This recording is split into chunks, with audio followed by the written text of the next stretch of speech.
Después, después de todo el lío que hicimos, más vale que ahora lo grabé. Bueno, entonces hoy, como dice el cronograma, vamos a ver las cuestiones del método hipotético deductivo y cuáles son sus problemas, porque les decía antes de que viniera todo el lío de grabar, que en realidad los métodos deductivistas surgen por todas las críticas severas que recibían los que habían adoptado el método inductivo en cualquiera de sus versiones. Tanto el inductivismo ingenuo, el primer inductivismo, como el que después se fue sofisticando, se fue refinando, fueron estableciendo criterios mucho más estrictos respecto al tipo de enunciados que se podían utilizar, las condiciones que debía tener el razonamiento inductivo para aumentar su grado de probabilidad. Eso es lo que vimos en la clase anterior. No obstante, hay críticas al método que no fueron subsanadas nunca. Es más, no van a ser subsanadas porque el método que se base en un razonamiento inductivo sabe que lo use, sabe que está usando un razonamiento que es insalvablemente inválido. No es válida una generalización que al razonar permite agregar información a la conclusión que no estaba en las premisas, porque puede ser que todas las premisas sean verdaderas y la conclusión no. Entonces, con este problema, a ver, es una herida mortal del primer método de la ciencia moderna, que se basa en un razonamiento inválido, que tiene, ojo, tiene una posibilidad de ser muy correcto, muy bien usado, es cierto, se puede usar muy bien la inducción, con mucha seriedad.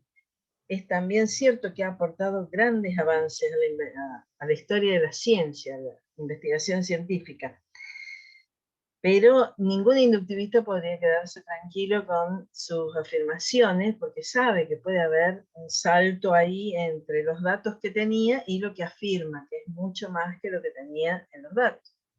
Bien, entonces por eso algunos autores, y nosotros vamos a tomar solo dos a los efectos de presentar esta introducción, que es esta materia, algunos autores decidieron desterrar a la inducción del método de la ciencia y optaron por el otro razonamiento que sí puede ser válido, pero no siempre, ya lo vamos a ver hoy, que es el razonamiento deductivo. Y entonces, para solucionar todos los problemas que venían acarreando los inductivistas, van a ver que tanto el método hipotético deductivo propuesto por Karl Hempel, como la corrección que le hace al método Karl Popper, que se llama falsacionismo, bueno, ya van a ver que sí, la verdad es que soluciona problemas que tenía el inductivismo, pero van a surgir otros.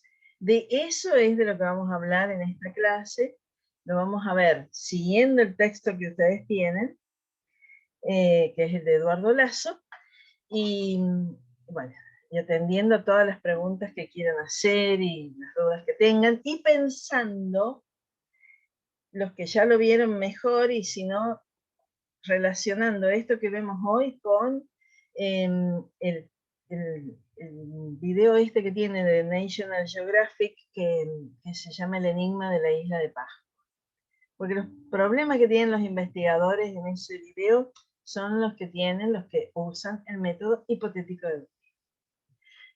Bueno, lo primero que van a decir estos autores, como Karl Hempel, es que entonces este problema de partir de observaciones, que podían ser muchas, como habrán visto en el video de Mendel, pero después de esas saltar a una hipótesis general, bueno, se podían cometer errores. Bueno, ellos dicen, no, es que no, vamos a desistir de partir de observaciones, porque en la clase anterior alguien preguntó cuántas serían una buena muestra de observaciones y no hay forma de definirlo a esto con exactitud.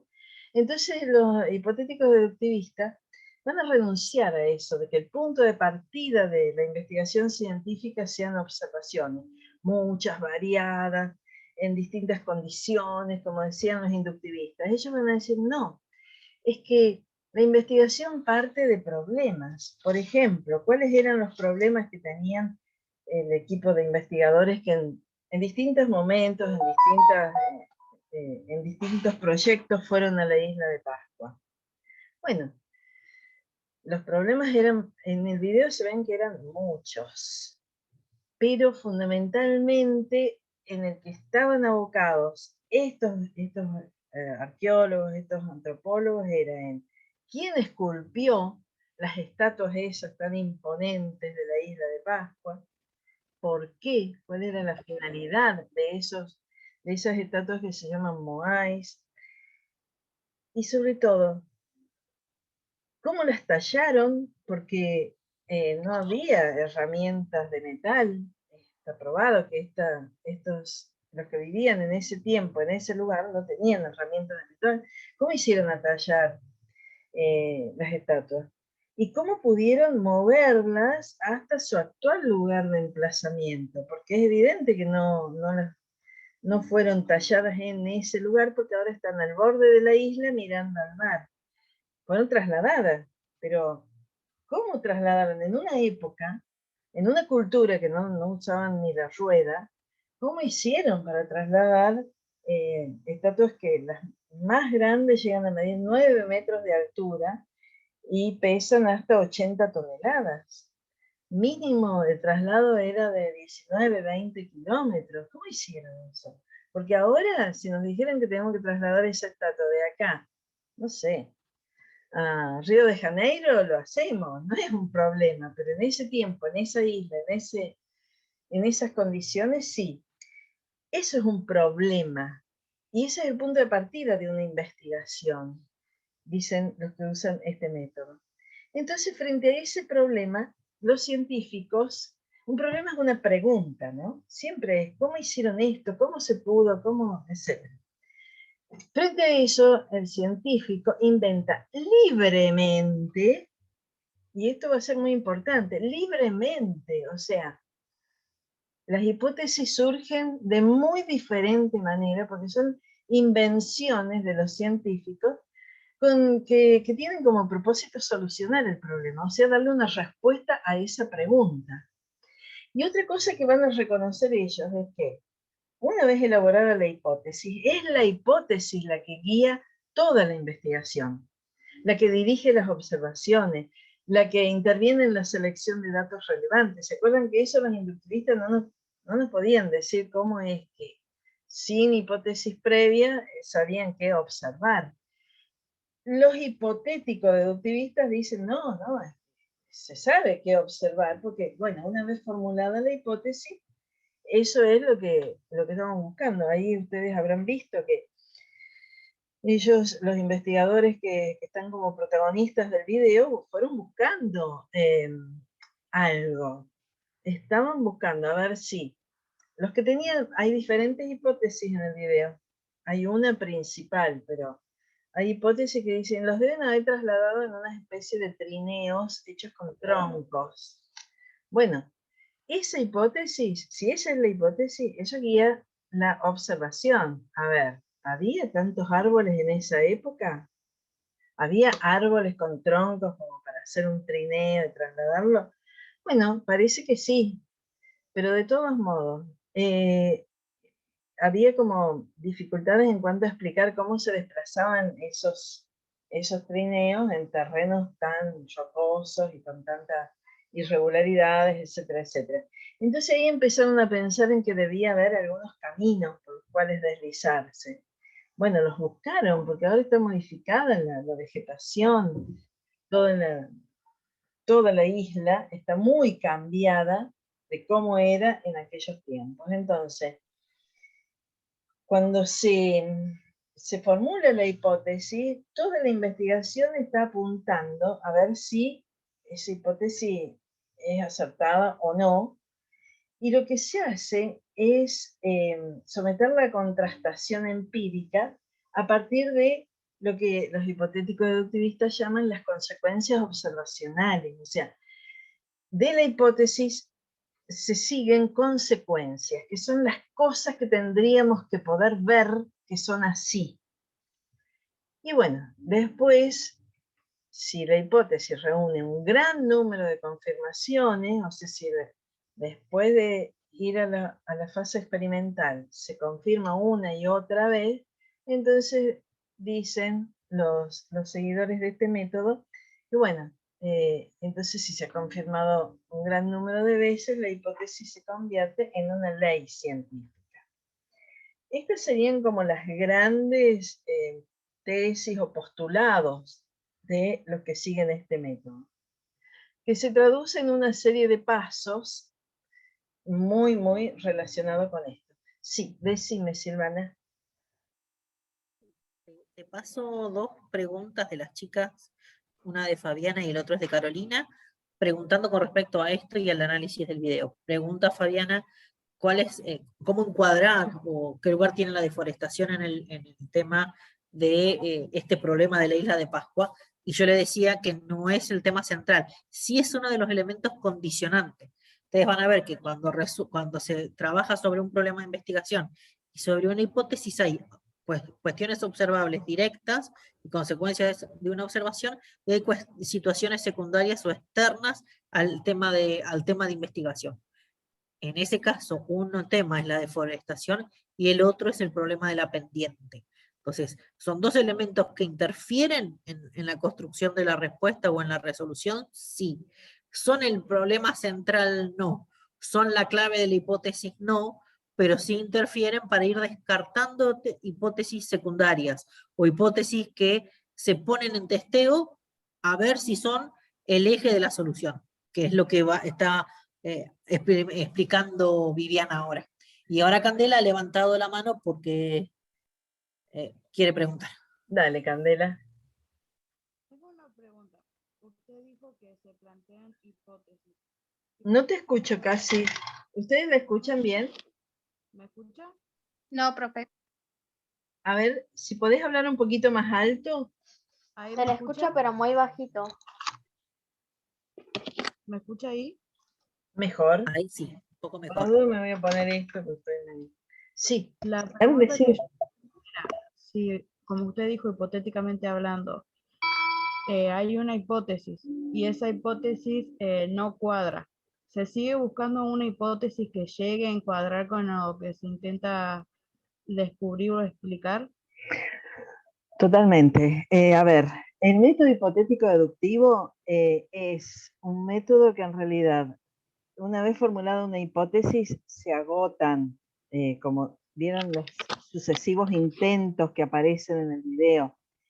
Pero si no hay una manera de comprobar que efectivamente la hipótesis sea correcta, bueno, se la deja de lado y se plantea una nueva hipótesis. Lo mismo en el caso en que se llegue a confirmar que la hipótesis era falsa. O sea, se creía una cosa, pero después las investigaciones demostraron que no era así. Bueno, en ese caso, a ver, cuando decíamos del inductivismo, que es el primer método de la ciencia, también reconocíamos que los seres humanos estamos acostumbrados a razonar inductivamente y a proceder de esa manera. Bueno, en esto del método hipotético deductivo también podemos encontrar algo que es muy frecuente en nuestras vidas. O sea, se corta la luz. Bueno, empezamos a hacer hipótesis, ¿qué puede pasar? Es evidente que las hacemos porque inmediatamente ahora vemos si salió algo en el Facebook o en las redes, si alguien, le preguntamos a alguien, ¿vos tenés luz? Ahí estamos comprobando una primera hipótesis.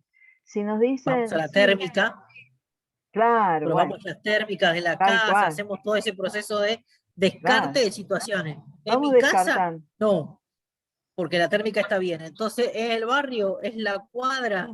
¿Es la tal ciudad cual. porque hubo un problema? Sí, no hay nada peor que ver que todos los vecinos tienen luz, porque ahí nos damos cuenta de que un problema no está. Ahí vamos a ver, saltó la térmica, ahí tuvimos una segunda hipótesis, porque ya habíamos descartado la primera. Vamos a la segunda hipótesis, la térmica, perfecto. Upa, entonces decimos, soy yo y no es la térmica. Bueno, vamos a ver si ¿cuándo pagamos por última vez la luz? Decimos, debe ser que no pagué y me la cortaron. Vemos si anda el camioncito de servicios públicos. Bueno, eso es ir elaborando hipótesis y en la medida en que no, que vemos que no es eso, porque si fuera un corte generalizado, mis vecinos no tendrían todos luz y en mi casa no hay. O sea, es eso lo que hacemos, la descartamos, pero formulamos una nueva. Exactamente así opera el que trabaja en el método hipotético deductivo.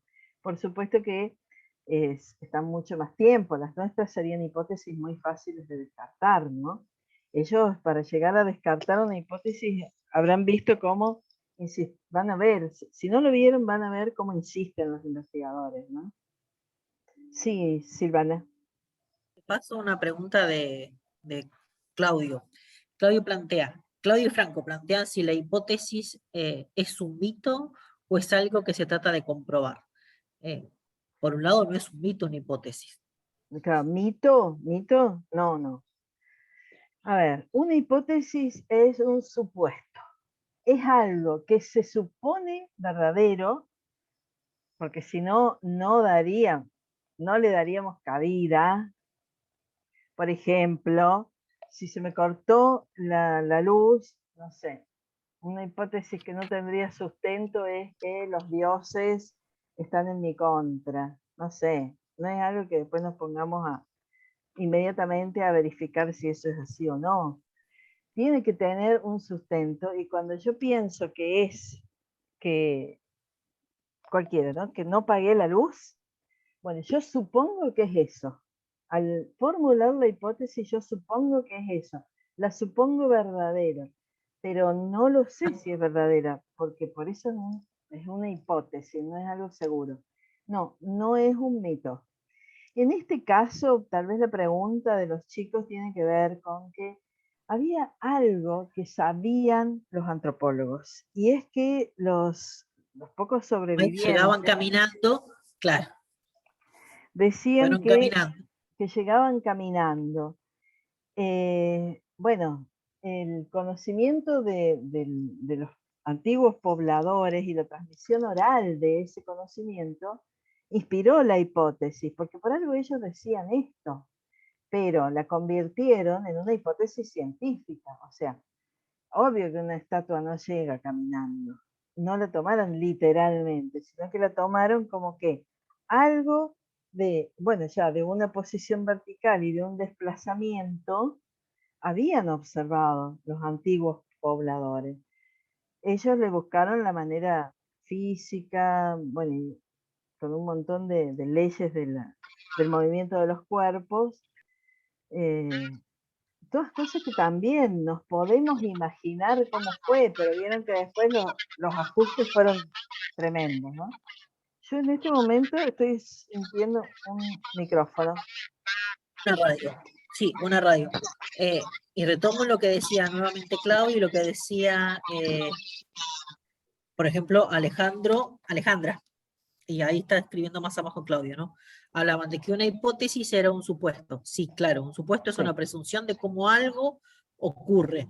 Toda hipótesis, dice Eduardo, tiene teoría, y sí, una hipótesis tiene fundamentos teóricos. Claro. La pregunta se hace en un espacio teórico y se responde desde la teoría en la que se está construyendo esa explicación. Si la teoría es una antropología cultural, yo inevitablemente tengo que preguntarle a los descendientes de la comunidad a la que estoy investigando o indagando cómo explican ellos el mundo, porque en esa forma de explicar el mundo hay una pista que va a permitir comprender, porque implica situar a esos sujetos en el campo de investigación. En términos teóricos, cada comunidad explica su cosmogonía con prácticas que después tienen un fundamento científico, dirían, en términos antropológicos, ¿no? Entonces, exactamente. Y lo primero, además de ver y analizar el sitio, necesito preguntarle a aquellos que son descendientes de esa comunidad. Después Claudio plantea, pasa con los computadores, con los analistas de computación. Cada vez que se realiza, se repara una computadora, hace parte de una hipótesis sobre funcionamiento y luego se comprueba. Claro, o sea, tal cual. O sea, ¿dónde está el problema de algo? Sea de una máquina, sea de un puente, sea del traslado de los mosaices, sea de una tesis de investigación, o sea de un proyecto de investigación. ¿Cuál es la pregunta o aquello que me tensiona, como dijo recién Viviana? Eso que me tensiona, yo tengo posibles respuestas, que son las hipótesis que están cruzadas entre el caso y la teoría. Lo que se hace es, Tal cual. en el campo o en el diseño, experimentar y poner a prueba estas posibles teorías y estas posibles hipótesis para ver cuál es la más acertada y la más correcta. Y después argumento en función de lo que logré responder y de lo que tuve que reajustar. Que las hipótesis se reajusten no es un mal proceso dentro del método hipotético deductivo. Es No, no. justamente parte de su éxito, si se quiere, en términos de que el método no tenga esta situación de descarte como nos había pasado en una primera instancia con la inducción. O sea, si no es esto, entonces no es. Si no lo puedo observar de tal manera, entonces no existe. Acá están pidiendo o poniendo en tensión estos dos lugares. Y acá Melanie pregunta si tiene que ver con los procesos de experimentación y comprobación. Pero ahí ya te vas a meter en diseño experimental. Claro, claro, claro. Te dejo avanzar. Sí, Tranquilo. sí, es que está bien porque a partir de la ¿Se deducción, ven escuchó? que No. sí, yo escuché, no sé ustedes, yo te escuché bien, Silvana. Bien. A partir de la formulación de la hipótesis, ellos usan el método deductivo. ¿Qué deducen? Consecuencias observacionales, o sea, consecuencias. Se deduce de suponer eso algo, pero algo además que se puede observar. Por eso las consecuencias tienen que ser observacionales. Ahora, para observarlo, y en este caso, articulen esto con lo que muestra el video, hay que diseñar un experimento. Un experimento es una observación provocada, forzada, eh, para justamente corroborar o confirmar la hipótesis. Un experimento como el que se hizo requiere de poner a prueba la hipótesis haciendo una réplica del MOAIS. Ustedes verán que optaron por un MOAIS más chico, pero básicamente volvieron a hacer un MOAIS, le dieron hasta el mismo peso porque, por ejemplo, en el caso de los MOAIS, los verdaderos, estaban hechos de una roca volcánica que no es tan pesada. Entonces ellos para lograr eso le pusieron, bueno, lo ven en el video claramente, le pusieron un poco de unas bolitas de tergopol para hacerla como más porosa. Bueno, en definitiva el MOAIS que usaron era del tamaño y el peso de uno de los Moai son de distinto tamaño, pero ellos eligieron uno, me parece como de 3 metros, que de todos modos una cosa inmensa. 3 metros es más alto que una casa. Ese diseño experimental requiere de todo eso. Ellos usaron en un momento como un guinche, pero sabían que en esa época no existían este tipo de maquinarias. Entonces, lo usaron para ayudarse a provocar el experimento. Pero para que el experimento tenga sentido, ellos tenían que lograr que el MOAIS se desplazara sin caerse, etcétera, etcétera. Porque de eso se trata un diseño experimental, de volver a reproducir las condiciones en las que supuestamente pasaron las cosas, porque si no, no podríamos. Vieron que empezaron con uno muy chiquito ahí en el escritorio de uno de los investigadores. Después hicieron un modelo de madera y era todo muy lindo. Después cuando fueron con eso, en realidad el experimento lo hicieron en otro lugar. ¿Por qué? Porque están muy cambiadas las condiciones de esa isla en la actualidad. Entonces lo hicieron en Hawái, en un lugar que parecía parecido a cómo hubiera sido en ese tiempo y ahí. Entonces, la verdad que reproducir las condiciones en un diseño experimental es un trabajo enorme de los investigadores. Es gran parte del trabajo. Cómo realmente poner a prueba en las mismas condiciones, con todas las mismas indicadores y variables, lo que se supone que tendría que pasar si la hipótesis es correcta. A veces están apostando a todo esto y para saber solamente que en realidad era falsa la hipótesis. Bueno, la hipótesis se confirma como ellos se quedaron muy tranquilos con esto, porque después hicieron un MOAIS más grande, lo trasladaron muchos más, ellos se habían puesto una meta de mínima, después lo trasladaron mucho más lejos, y bueno, se confirma. Y esas confirmaciones hacen que la hipótesis se considere bueno, que ha sido comprobada. Y en algunos casos se convierte en ley, porque, bueno, se establece como algo que queda para usarlo para otras investigaciones, con carácter de ley científica ya, porque ha sido comprobado. Todo esto ustedes lo leen y van al ejemplo, o al revés, van viendo el ejemplo sabiendo todo esto, ¿no? Y ahí encuentran las cuestiones. Bueno, en el artículo de Lazo, los pasos, esto que ya los enunciamos, él los representa gráficamente. Esto es una traducción, así en un esquema de los pasos, que después nos va a servir para comparar con la versión de Popper de esto, que va a tener mucho en común, pero también algunas cuestiones muy diferentes. Bueno, entonces, acá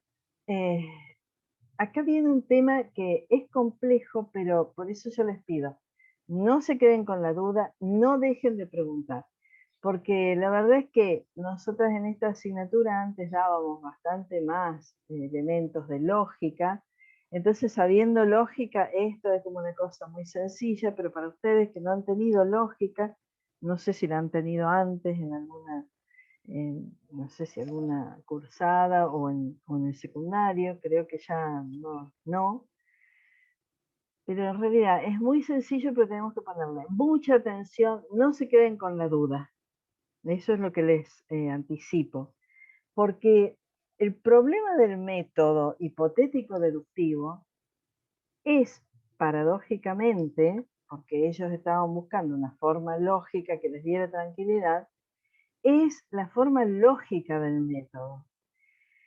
O sea, el método hipotético deductivo, ya lo dijimos, usa la deducción. Ahora, la deducción como forma de razonamiento a veces es válida y a veces no. Hay formas deductivas válidas y otras que no lo son, que se llaman falacias. Entonces, la forma de razonamiento deductivo que usan los que utilizan este método sería esta que estamos viendo acá en el ejemplo, que es, si la hipótesis es verdadera, entonces se deberán producir determinadas consecuencias observacionales.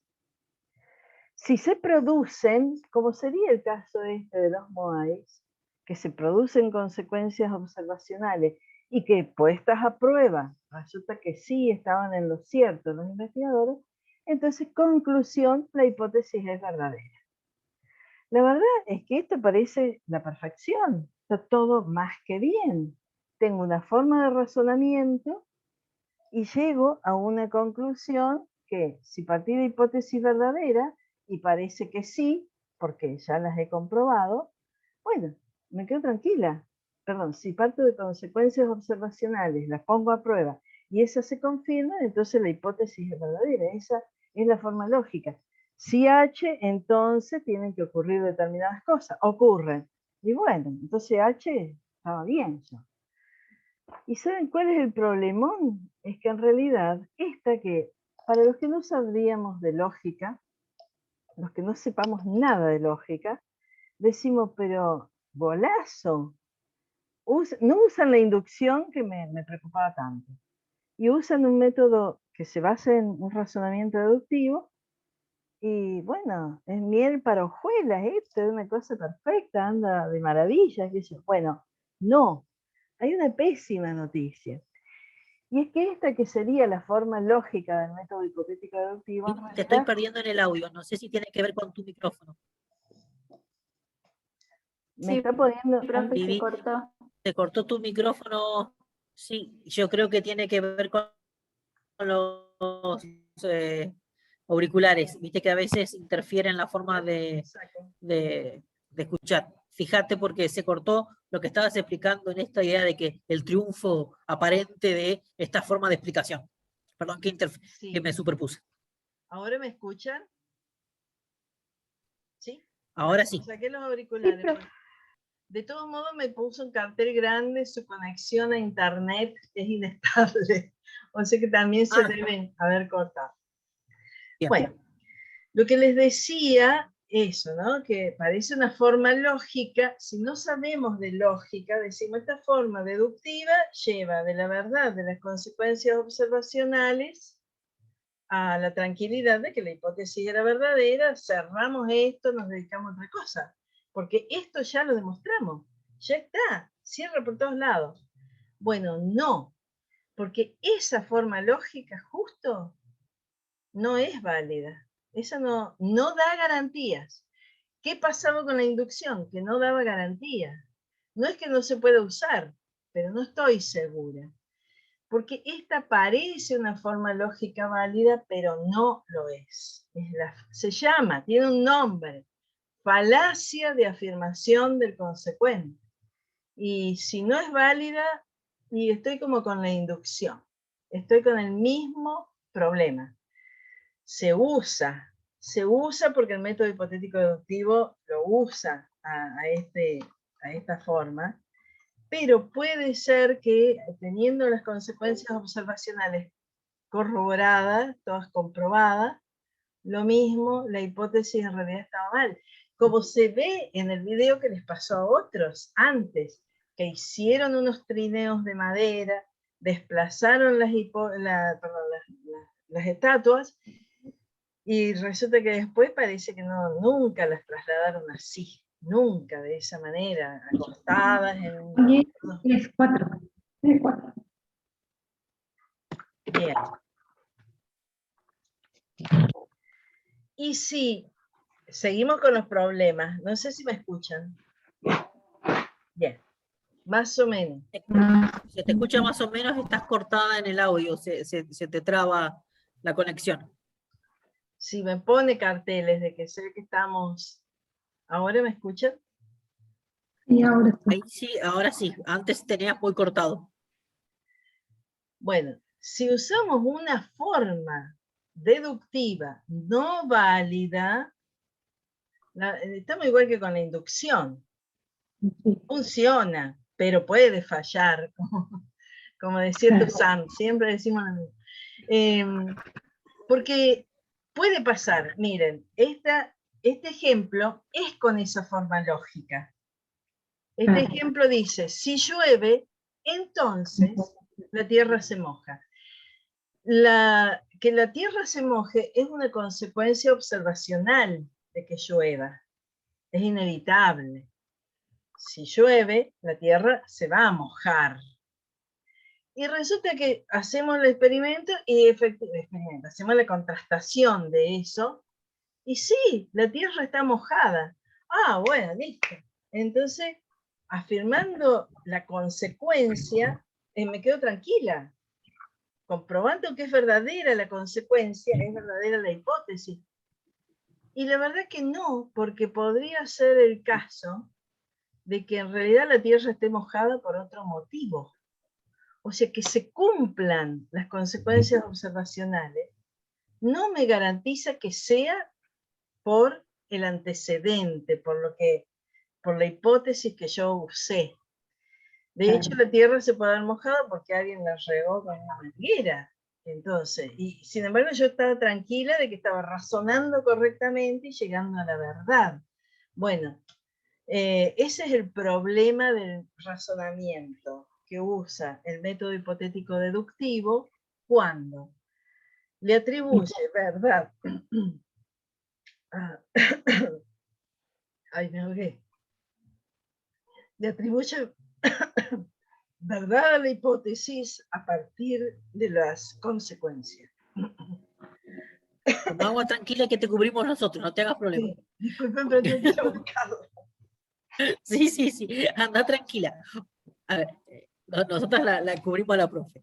El tema está en esto de pensar que la verdad es lineal. sea, el método deductivo estaba haciendo el mismo proceso que el método inductivo, aunque partía de la idea de la hipótesis, porque si es A, entonces B, pero en este caso, en función del método deductivo, estaba siendo tan lineal en cierto punto como lo había sido el método inductivo. Entonces esa es la principal objeción a esta fantasía de éxito rotundo, porque es eso, una fantasía de éxito rotundo. Entonces, sí es muy interesante en términos de que nos acerca a posibles respuestas que pueden ser verdaderas, pero no necesariamente esa aplicación nos da una verdad lineal. Entonces, es un elemento clásico para descartar y tener cuidado. O sea, cuando pensamos en este método hipotético deductivo, la hipótesis es central, sí, pero sin la hipótesis, o mejor dicho, que se compruebe la hipótesis no quiere decir que sea exitosa la teoría, sino que la teoría está siempre en construcción, que la teoría está en proceso de revisión. La teoría no es un conjunto acabado de cosas resueltas. Ahora, Exactamente. retomarte, te dejo seguir tranquilo. Exactamente, o sea, el esquema del método hipotético deductivo que solucionó tantos problemas, se sacó de encima cómo se llega a la formulación de la hipótesis, a ellos no les importa. ¿Por qué algunos dicen que las deben haber llevado en un trineo y acostadas, y otros dicen que el desplazamiento fue vertical? No importa. Esa es una invención del equipo de investigadores que creen que suponen que es la correcta, porque no se van a poner a desarrollar un proyecto de investigación si el supuesto de movida ya no lo creen ni los propios investigadores, porque saben que van a perder tiempo y dinero. Los investigadores inicialmente están convencidos de que la hipótesis es la correcta, pero no lo saben, no saben si es verdadera. Entonces dicen, bueno, pero sí, partimos de una hipótesis que puede después de permitirnos comprobar si es verdadera o falsa, porque bueno, porque todo lo de los Moais se podía hacer el experimento. Entonces, si pasa lo que nosotros esperábamos que pasara, que era que los Moais efectivamente se pudieran desplazar verticalmente, bueno, me quedo tranquila, ya está. Bueno, no hay confirmaciones definitivas. No hay certezas porque esa forma de razonamiento no es una forma válida que garantice que de la confirmación de las consecuencias observacionales se haya demostrado que la hipótesis es correcta. De hecho, la historia de la ciencia está llena de ejemplos de hipótesis falsas que en su momento fueron avaladas por los hechos. Pero, ¿qué pasó? Siempre puede pasar que en realidad sí, los hechos se comprobaron. Es como comprobar que la tierra esté mojada. Sí, la tierra está mojada, pero resulta que en una de esas no era porque había llovido, era por otro motivo, porque alguien se puso a regar, porque se volcó un camión de los que traen el agua a la asfalta, ahí, justo ahí, bueno, puede ser porque se rompió un tanque de agua, no sé. Ven que es un problema. Por eso la ciencia no para, porque siempre tiene que estar buscando. A ver, ¿por qué empezaría una nueva investigación? ¿Por qué empezó una nueva investigación sobre el traslado de los Moais? Porque a veces los problemas surgen, aunque ya haya una respuesta, pero que se empieza a sospechar que algo estaba mal. Los problemas surgen a veces donde ya había una respuesta, pero que no convence, o que ante nuevas evidencias, no, a ver, vamos de nuevo. Y ahí empieza una nueva investigación y se formula, por supuesto, otra hipótesis. ¿Esto se entendió? ¿Sí? Bueno. Sí, profe. Porque la verdad tiene un basamento lógico que nosotros no damos más en esta materia, porque la verdad que nos llevaba la unidad 2 de esta materia antes era todo lógica. Y sinceramente es como que es muy poco tiempo el que tenemos. Entonces, sabemos que les estamos dando argumentos lógicos sin decirles por qué esta no es una forma válida. Bueno, la verdad es que para llegar a decirles por qué esta no es una forma válida tendríamos que ver mucho razonamiento deductivo. Pero sinceramente ese es uno de los problemas fundamentales de este método, que utiliza y mucho y muy bien la falacia de afirmación del consecuente, que es una falacia. O sea, parece que está bien, pero no.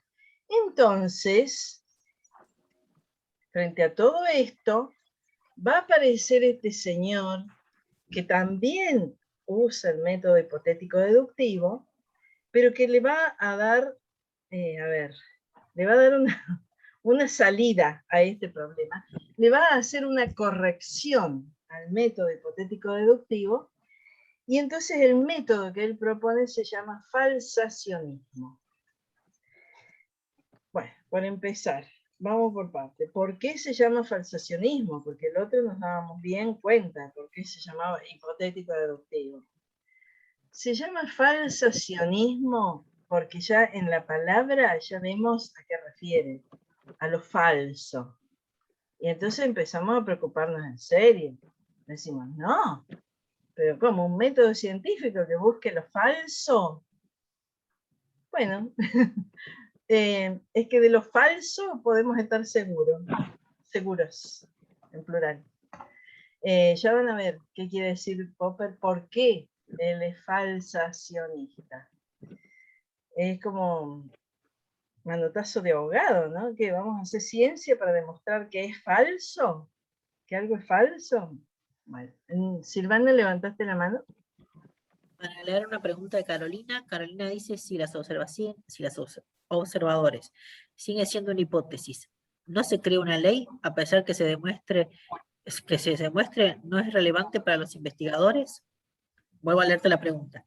Vale. Si para los observadores sigue siendo una hipótesis, a pesar que se demuestre no el relevante para los investigadores, está rara la pregunta, digamos, pero, Sí, pero yo creo que está planteando lo siguiente, si con la comprobación de la hipótesis, ahí está Carolina, no genera la construcción de una ley. Perdón, Carolina, tal vez yo te leí mal o demás. Si querés habilitar tu micrófono, fantástico. Sí, profe. No, está bien. Solamente que no me supe expresar bien. Si para nosotros, digamos, o los observadores, no científicos, esa hipótesis, digamos, no la creemos. O sea, volviendo al misterio de la isla de Pascua, que no creemos que la gente, los habitantes de ese pueblo hayan podido mover de esa manera que los científicos creen las estatuas. Se puede decir que o sea, los investigadores pueden volver a rever, digamos, eso, o no tendría relevancia hacia ellos. La hipótesis de cómo fueron trasladados los moais es la más aceptada en este momento. Está confirmada provisoriamente y se ha utilizado para explicar otros problemas científicos en otros lugares. Bueno, hay muchos enigmas de este tipo. ¿Cómo se hicieron las pirámides de Egipto?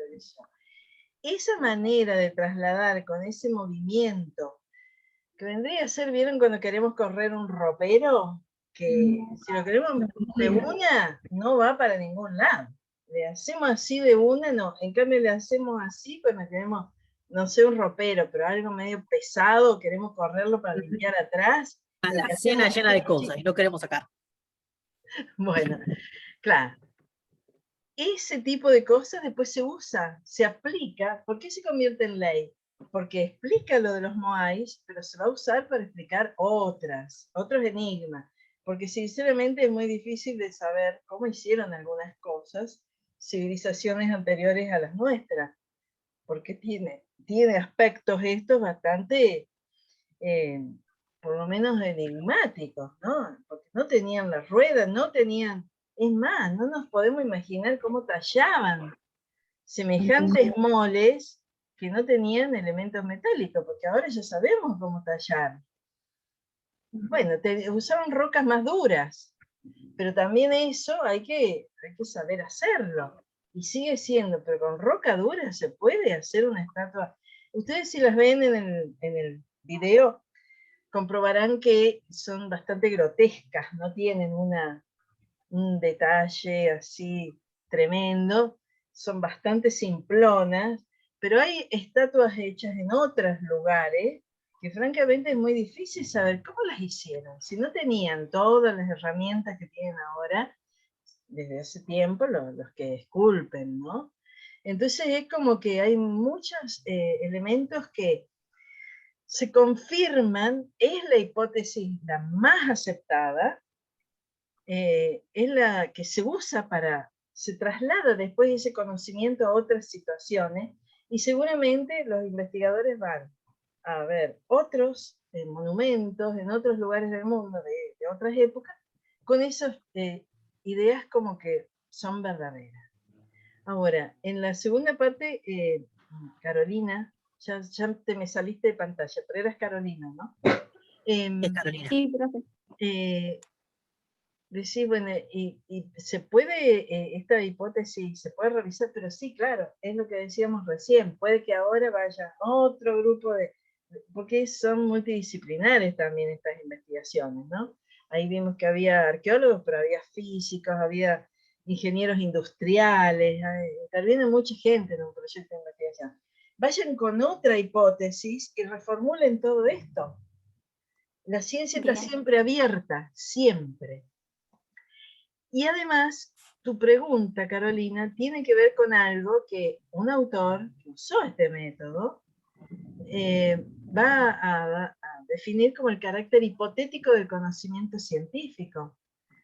Para Popper, solo hay hipótesis en la ciencia, no hay leyes, hay hipótesis de distinto nivel de confirmación, de distinto alcance, pero el conocimiento científico es esencialmente hipotético para él. Son puras hipótesis, las teorías son hipótesis para él, son conjeturas. Popper a su método lo llamó también el método de las conjeturas y refutaciones. Para él es todo del orden conjetural, no hay No es nada posible, digamos. Todo es posible y revisable. Eso es lo que él ensalza de la ciencia, que está siempre abierta porque no hay nada que podamos considerar definitivamente probado. Acá hay dos preguntas, una de Claudio y una de Fabiana. Tal vez Fabiana quiere hacerla a ella, y no sé si Claudio quiere hablar, en función de qué pasa con las hipótesis que quedan descartadas ante las que son comprobadas. Por un lado, las que son comprobadas por un tiempo, y las descartadas no son arrumbadas y tiradas a un tacho de basura, diríamos. Quedan en latencia. ¿Qué implica que quedan en latencia? Que en otro momento se pueden volver a pensar, se reajustan esas hipótesis anteriores, se sitúan en otro contexto, se reacomodan, se buscan nuevos elementos para comprobarla. En términos de este método hipotético deductivo y del fasciacionismo, también, si se quiere, en alguna cuestión emparentable, lo que se evita es pensar que hay verdades absolutas en la ciencia. O sea, la ciencia no construye verdades absolutas. La ciencia construye explicaciones potenciales y situacionales. O sea, explica hasta hoy esto es verde. Mañana puede seguir siendo verde, o puede ser violeta, o puede ser naranja, porque depende del ángulo de visión, depende de la colorimetría, depende de la forma de percepción, depende, bueno, o sea, depende incluso cómo preguntamos y con qué respondemos. Porque podemos, en una comunidad independiente, podemos preguntar dentro de un grupo interdisciplinario, podemos preguntar sin elementos para responder y lo hacemos solo desde la teoría, podemos preguntar en una relación teoría-práctica, podemos responder desde la práctica o volver a preguntar de la práctica. Entonces, esta crítica que le están haciendo al método hipotético deductivo tiene que ver con esto, con que uno de los sustentos claves es que se compruebe una hipótesis, que sea aceptada por la comunidad científica, que la hipótesis sea hegemónica como discurso, no implica que esa hipótesis sea una verdad infalible, sino que es una respuesta que a la comunidad le sirve para resolver un problema. No quiere decir que sea eterna esa respuesta. Y las que no fueron factibles o no fueron corroboradas, se mantienen en latencia. ¿Qué quiere decir que se mantengan en latencia? Por ahí estuvo mal planteada la pregunta, por ahí estuvo mal redactada. No sé, si no, no tiene sentido la historia de la ciencia. ¿Para qué estudiamos historia de la ciencia, la historia de la ingeniería, la historia de las matemáticas? ¿Para qué hacemos todos estos devenires históricos previos? Porque si nosotros no nos miramos como ciencia hacia atrás, tampoco encontramos ni las fisuras de nuestra propia ciencia, ni los caminos de salida de nuestra propia ciencia. Entonces la ciencia no tendríamos, sabemos cuáles son los usos correctos, eso lo aprendemos en 2 años y somos científicos exitosos toda la vida. Tal cual. Sería como la simplificación abrumadora, ¿no? Claro. Por eso, y después Carlos planteaba, no, Claudio, ¿qué era?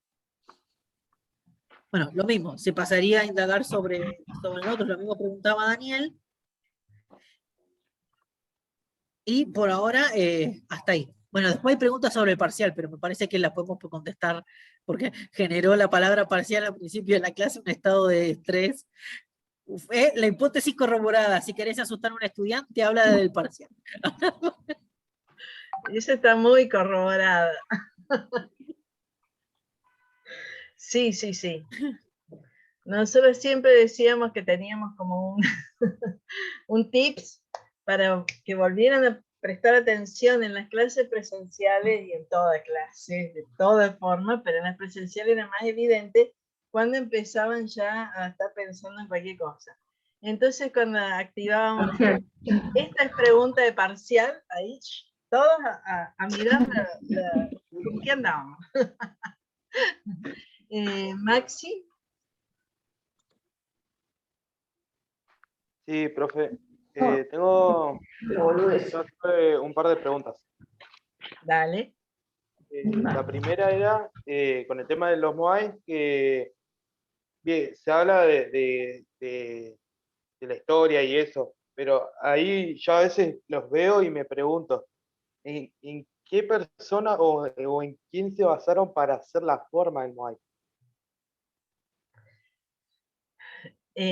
¿Por qué tienen esa forma? La verdad que yo no sé nada de esto, yo no me dedico a estos temas. No, en el video no está como problema eso, ¿no? ¿Por qué tenían los ojos de esa manera, ese sombrero medio, etcétera, etcétera? Pero seguramente eso debe constituir un problema de investigación de otro tipo, ¿no? El para qué están así dispuestos de esa manera mirando al mar. ¿Para qué los hicieron? Por empezar, ¿qué valor religioso, antropológico? No sabemos, yo no sé nada, pero seguramente eso es objeto de otras investigaciones que tienen ese problema. No sé, Silvana, vos que, bueno, conocés muchísimo más del tipo de problemas que generaría algo así, ¿qué se te ocurre? Pero debe haber muchas investigaciones. Hay como una construcción que es como el... Se escucha de las bajito. serpientes. Ahí está. Ah, ¿ahí mejor? Ahora sí. Hay una serie de figuras culturales que son comunes a distintas sociedades que no tienen contacto entre sí. Por ejemplo, la serpiente. La idea de la serpiente como fuerza renovadora. O sea, la serpiente está aplicada a la medicina, está aplicada a la brujería y está aplicada al enigma en casi todas las sociedades, aunque su territorio no tenga el mismo tipo de serpentario, digamos. Es el símbolo de lo misterioso y de la renovación. En el caso de los formatos de piedra tiene que ver con la construcción de las caras redondas, o sea, el construir la bola, el perfil completo de la cara, implica pulir la piedra con grasa. Y ese proceso de pulimiento implicaría que la piedra se rompan en exceso, o sea, cuando se construye un objeto redondo en piedra, el objeto redondo no suele ocupar más que el tamaño de una mano, sea una boleadora, sea un mate, sea una masa ritual, sea un trono, porque el poder generar esta superficie redonda que se hace entre grasa y golpeo de piedra, y pulimiento con la piedra, en superficies mayores, la piedra no resiste, o sea, no se logra que los golpecitos, digamos, no la quiebren, porque la presión termina siendo diferente, tiene que ver con las formas de presión entre un objeto y otro. Entonces, el perfil redondo sería imposible de hacer una estatua más grande. Eso pasa lo mismo en los perfiles de las piedras en Egipto y los perfiles de las piedras en los leones en Mesopotamia, que es el pedacito de entrada, lo que ves es como si fuera un corte del perfil de la cara. Si lo haces con mármol, sí puedes pulir en redondo, porque se trabaja con frío y se trabaja con agua y se trabaja con presión con fuego. Entonces, el mármol permite darle la forma que yo quiera. Yo puedo hacer nudos, pliegues, pestañitas, porque implica jugar con no solo golpeteo, sino jugar con agua y calor al mismo tiempo para ir dando la forma. En cambio, en las piedras como las de basalto o las de obsidiana, ese proceso no se puede generar. Eso en términos de por qué pasan los perfiles en las sociedades antiguas. Después, en términos de tamaño y de casco, hay una presunción de la imagen ritual de mirar al mar como el lugar de la vida, o sea, tanto la isla de Pascua como la isla de Chiloé, como la isla del Caribe, como las islas griegas, explican el origen de la vida en el agua, en el mar, no el origen de la vida en la montaña, como las sociedades semisedentarias, como serían los mapuches o los tehuelches, ¿sí? Donde la vida no tiene el origen en el mar, sino que la vida tiene origen en una montaña central. Como la vida tiene origen en el mar, a quien se adora es al mar, y lo que se ofrenda es hacia el mar. Entonces todos los objetos y los altares están a orillas o mirando lo más cerca posible al mar, en la zona donde es más peligroso mirar al mar.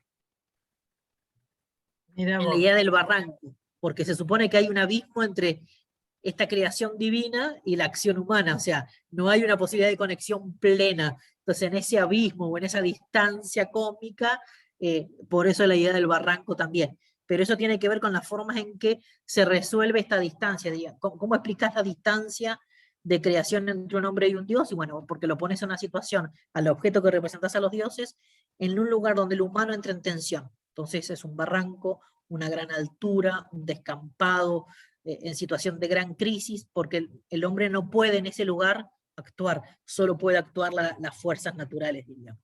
Esas son como las explicaciones que se suelen dar desde los historiadores del mundo antiguo a estos lugares. Porque es común en casi todas las sociedades. Las piedras grandes de Inglaterra, que ahora no me sale el nombre del sitio, que están en círculo, están en un lugar que es imposible. O sea, ¿por qué llevarlas ahí? Porque están a 3 metros de un barranco que es terrible. Y la representación del mundo está justamente en esas aguas y en esta lógica de que el mundo es el agua, ¿no? Y que son las cosmogonías que perviven en tradición oral. O sea, estas leyendas de dónde surge el hombre. El hombre surge desde un huevo que surgió del agua, o un pez, o un dios que sale y se transforma, lo que fuere. Pero tampoco son afirmaciones que sean eternas, son las más aceptadas por la comunidad científica. No quiere decir que sean ni las correctas ni las únicas, son las que tienen mayor aceptabilidad en términos de historiadores y antropólogos. No quiere decir que sean la verdad absoluta. Claro, qué interesante esto, yo que no sé de estos temas, claro, porque qué necesidad había de trasladarlos, ya era todo un problema hacerlo, para qué los iban a llevar y todos los problemas que se traían. Evidentemente había algún motivo y efectivamente hasta ahora lo que dicen las investigaciones es que es eso. Lo mismo que por qué tenían esa... Para mí, claro, para mí eran como muy toscos, muy no pulidos como otros que hemos visto, y claro, por el tipo de materiales que disponían en ese lugar. En ese lugar había tres volcanes que están inactivos, y ellos usaron roca volcánica, es lo que tenían. Además, la roca volcánica, una cosa es manejarla cuando tiene poco tiempo el volcán de haber erupcionado, que tiene la porosidad de la piedra pómex, que vos la podés moldear, y otra cosa es cuando la roca volcánica tiene procesos de erosión por tiempo. Entonces esa roca volcánica se vuelve muy firme hacia afuera, pero un buen golpe o un golpe seco la hace arenilla, que es, como, que es lo que nos pasaría al Chenque en Comodoro, por ejemplo, o a las mesetas en Caleta, ¿sí? Todos los cerros mesetarios son mesetas de arcilla, y la arcilla tiene la imagen de estructura sólida, pero o una presión generada por agua o una presión generada por golpe, digamos, por desplazamiento de territorio, hace que ese cerro que está tan estable comience procesos de derrumbamiento hasta que se vuelva a estabilizar. Acá pasaría lo mismo con ese tipo de piedras volcánicas, ¿no? Claro. Sí. Y tenías otra pregunta, ¿verdad? Sí, tenía por ahora, otra pregunta sí. que estaban haciendo. Ah, por cierto, gracias por responderla. Igual pensé que era tonta hacer esa pregunta. Eh, eh, No, no, no, no. Ya que pero, me pero después te dijiste, estaba no. pensando, por eso me sacaba la duda. No. La segunda pregunta era que es una pregunta que estaban haciendo los compañeros, si el trabajo práctico es grupal o individual, que estaban haciendo ahí. Bueno, primero voy a aprovechar lo otro que dijiste que es re valioso. No hay preguntas tontas. La verdad es que si la ciencia permite algo a la humanidad es preguntarse por todo. No hay preguntas tontas, es la clave la pregunta. En la ciencia, en la filosofía es lo mismo. Lo importante es hacer la pregunta. Después, a partir de ahí, vienen todas estas posibilidades, algunas más aceptables y otras menos, pero no hay preguntas tontas. En esta materia, para ustedes tampoco. No se queden con dudas. Lo interesante es que pregunten. Nosotros nos vamos contentas de las clases en que ustedes pregunten, pero felices. El tema prácticos y parciales ya lo hemos dicho reiteradamente. A mí me sugirieron en algún momento que hiciéramos un lugar de preguntas frecuentes, entonces ahí todo esto ya lo hemos dicho y lo volvemos a decir las veces que sea, pero para que ustedes no tengan duda. Prácticos y parciales se van a resolver en grupos de hasta 3, excepto en los casos en que, bueno, han quedado solos porque dejaron de cursar, de quienes iban a inicialmente formar el grupo, o porque, bueno, no conocen a nadie, porque es cierto, son ingresantes y en esta modalidad que no permite nada. Pero la diferencia entre quienes resolvieron de manera grupal el práctico o de manera individual se nota, es notable. Estos son temas para discutir, para intercambiar ideas. Entonces, preferimos lo de los grupos por ustedes, porque están atravesando la primera parte de su trayectoria como estudiantes universitarios en estas condiciones anormales, totalmente.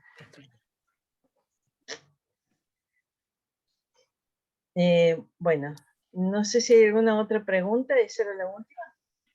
¿Esta era la última? Sí, sí, muchas gracias. Bueno, entonces, termino con Popper en esta introducción. A Popper lo vamos a ver, al falsacionismo metodológico de Popper lo vamos a ver en la clase que viene. Pero, ¿por qué Popper dice que en realidad, bueno, la inducción no tiene ningún papel? Él no le otorga ninguno, o sea, razonamiento inductivo no le sirve a la ciencia. Él es un anti-inductivista como categórico, definitivo, retoma desde Hume los argumentos por qué no hay que usar la inducción. Y con respecto a la deducción, él dice, en realidad, en la deducción tenemos que tomar las formas solo válidas de la deducción. Y como no hay una forma válida para demostrar la verdad de una hipótesis, porque esa forma que vimos, que se llama modus ponens, pero que bueno, no importa si no saben ese nombre, pero esa forma que vimos, que es la base del método hipotético deductivo, no es una forma válida, él dice, bueno, pero sí tenemos una forma válida, deductiva y válida, para demostrar que una hipótesis es falsa. Entonces, el razonamiento que tiene que usar la ciencia es ese, el razonamiento válido que permite decir que una hipótesis es falsa. Y por eso él va a proponer un método que se llama falsacionismo, porque usando esa forma válida para demostrar que una hipótesis es falsa, no puede fallar. Si se demuestra que es falsa, esa falsación es definitiva. Pero hay un problema. Pero entonces vamos a dedicar todo este esfuerzo de seres humanos para demostrar que algo es falso. Sí, va a decir Popper, sí. porque cuando demostramos que algo es falso, también hemos avanzado en el conocimiento. Aprendemos cuando demostramos que algo es falso. El progreso del conocimiento es ese. Siempre dábamos en clase un ejemplo muy simplón, que obviamente no es de Popper, de cómo piensa él esto. Esto no lo dice Popper, pero sería, yo llego a mi casa y no está mi perrito. Tengo un problema, tengo una pregunta. ¿Dónde está mi perrito? ¿Qué quiero? Encontrarlo. Bien. Entonces, a partir de ahí, inicio la búsqueda. Empiezo por ver si no está en la vereda, en el patio del vecino, en el jardín del vecino. No, no está. ¿Y tengo el problema todavía? Sí, por supuesto. Pero ¿avancé algo? Sí, ya avancé. Ya descarté que esté en el patio del vecino, en la vereda de enfrente, etcétera, etcétera.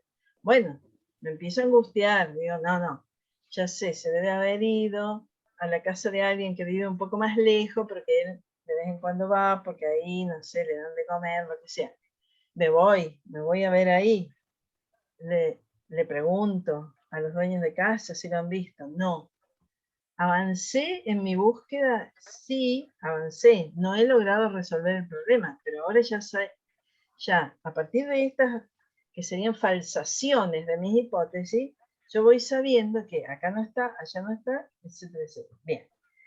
En realidad el conocimiento para Popper, en términos así muy generales, podríamos decir que avanza de esta manera, descartando errores, definitivos descartes de errores. Entonces, sí estoy más cerca de la verdad y de resolver el problema si voy eliminando todo lo que es falso. He discutido esto, pero en definitiva para Popper, y lo que sí podríamos anticipar, y para la vida, es que en una de esas la verdad quede muy lejos, muy allá a lo lejos, pero crecemos, aprendemos, vamos sabiendo mucho más en la medida en que nos equivocamos y reconocemos que estábamos equivocados y cometimos errores y dejamos de cometerlos porque ya sabemos que así no, por ahí no, esto no. Bueno, eso es lo que vamos a ver en términos generales de Popper y esta versión del hipotético deductivismo, que en la corrección que él propone va a tener una forma lógica válida, pero claro, es un lástima, porque yo lo que quería no era eso, no era saber qué es falso, yo quería saber qué es lo verdadero. Y bueno, ¿será que la verdad en una de esas no la vamos a llegar a conocer, ¿cierto? O por lo menos no, no en la escala humana como se pensó en un momento, ¿no? O sea, para el ser humano el acceso a la verdad es todavía imposible. A la verdad definitiva, no. A ver, a la verdad definitiva, absoluta, única, segura. A esa verdad nos referimos. Bueno, no sé si hay alguna otra pregunta, alguna duda. ¿Alguien había hecho otra pregunta de parciales? Vamos a tener que entonces ir haciendo esas preguntas frecuentes para que todos sepan que el parcial es domiciliario, obviamente. El domiciliario quiere decir que ustedes van a tener días para hacerlo. Tienen 3 días, desde un miércoles al viernes. Lo van a hacer en grupos, son de elaboración las consignas. Tal vez podamos, sí, ayudarlos a ver bien qué es lo importante que tienen que mirar en cada consigna, ¿no? En el práctico, en la consigna había conceptos clave, el de ciencia y el de conocimiento, que tenían que vincular con que ustedes interpretaron como paradigma en el sentido epocal y lo tomamos. Nosotros en realidad lo habíamos pensado en términos de positivismo y antipositivismo, pero después quedaron muy bien fundamentadas las respuestas de quienes aprobaron. Pero ahí había que mirar eso, ¿qué estábamos preguntando? No estábamos preguntando qué es la ciencia, no estábamos preguntando qué es el conocimiento, estábamos preguntando qué idea de ciencia y conocimiento había en ese artículo. Eso es lo que van a tener que O sea, siempre que se enfrentan a un parcial en esta materia, y en cualquiera, que tiene preguntas para elaborar, ustedes tómense el tiempo que sea necesario para mirar la pregunta. El que sea, no apurarse a hacer. Si tienen una duda de cómo está planteada la pregunta, aprovechen los foros, porque nosotros contestamos en los foros. Y nos llegan en el día, entonces en algún momento de la noche, que por lo terminamos haciendo los chequeos como casi todos tarde, los vemos y vamos sumando respuestas, o tarde o muy temprano, depende cómo reacciona cada uno, si en términos de búho o de alondra, diríamos, contesta. ¿Sí? Si es de ser más de levantarse temprano o más de acostarse tarde.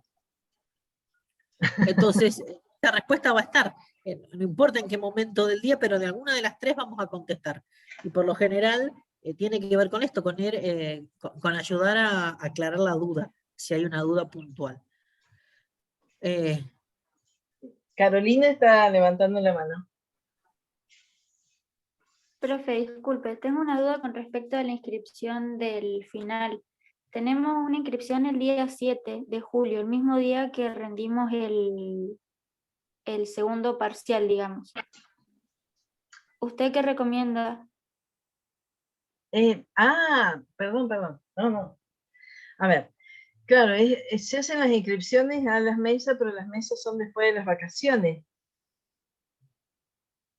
Bueno, yo creo que ustedes, si van bien en la materia, se inscriben. Y de última, bueno, después, o sea, ustedes al final del cuatrimestre, que va a ser el 16 de julio, van a tener una condición en esta materia. O van a estar promocionales, o van a estar regulares, o van a quedar libres.